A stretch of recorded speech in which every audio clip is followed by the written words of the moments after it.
You've got to feel a semblance of sympathy for Striking Distance Studios. Fronted by Dead Space's executive producer Glenn Schofield, the team has clearly designed the Callisto Protocol in direct response to the clamours for a return to EA's iconic sci-fi horror. Yet on the eve of the gruesome debut's release, Motive have started promoting a tantalising remake of Isaac Clarke's inaugural outing. It's true what they say, when it rains survival horror, it pours. Now, of course, for fans of the genre, this overlap isn't necessarily a negative, and yes, while there are many obvious similarities between Dead Space and the Callisto Protocol, we reckon the latter distances itself just enough to stand alone. Having played through a full 90 minutes of the campaign, we came away overwhelmingly impressed. When you consider that this is the debut project for a totally new developer, the production values on display are extraordinary. From what we've played, this game is going to be a white-knuckle ride. Set in the faraway future on one of Jupiter's moons, you play as Jacob Lee, an inmate at a maximum security prison named Black Iron.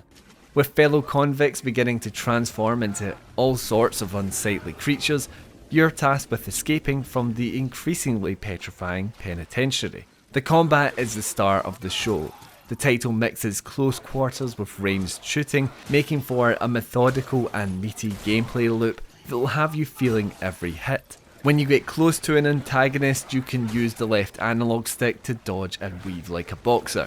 And then wielding an electric charged prison baton, you can battle back by striking when there's an opening.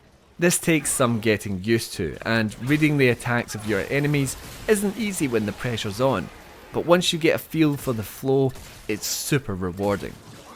You'll have a natural temptation to spam the R2 button and bludgeon your foes, but this rarely ends well. You almost need to tempt your aggressor into an error and then punish them afterwards. Once you've successfully got a couple of hits in, there will be a small window of opportunity for you to pop off a shot on a weak spot, and if you get this right, you'll bring them down instantly. Of course, you can hang back and pepper shots from afar, but ammunition is massively restricted.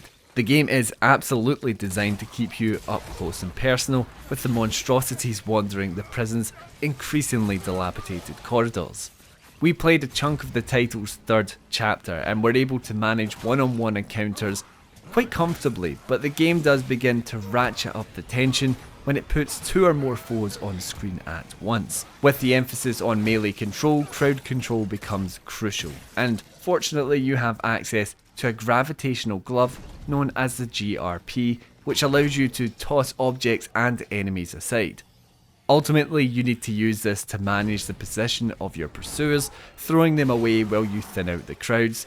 It's hard not to get utterly captivated by it all. Between these skirmishes is your traditional survival horror scavenging and exploration. Playing on the PS5, the Black Iron Prison looks absolutely incredible, with bursting pipes and reflective metal surfaces.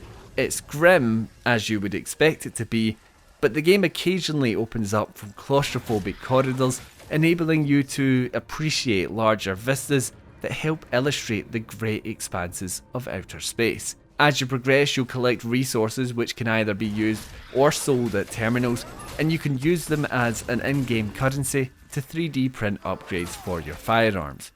One neat touch is that you need to physically stomp on the corpses of your foes in order to expose any loot they're carrying, and it becomes a real cathartic release to blitz your way up to these bodies once you're done with a big encounter.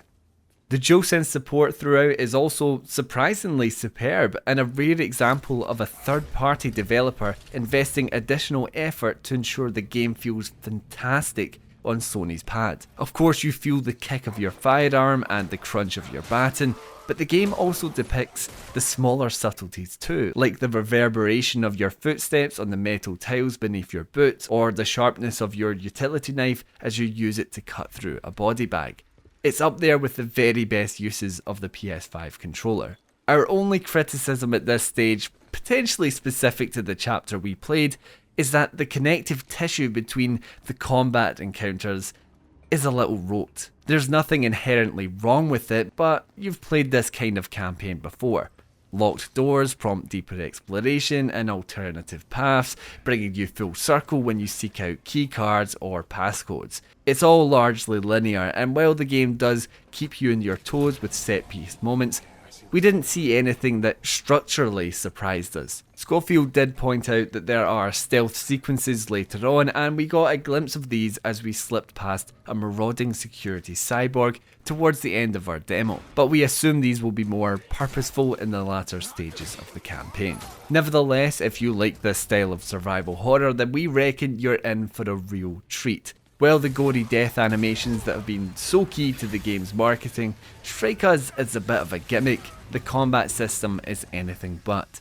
By combining elements of crowd control, melee, and gunplay, Striking Distance Studios has constructed a white-knuckle dance of death that will have you simultaneously dreading and anticipating each life or death encounter.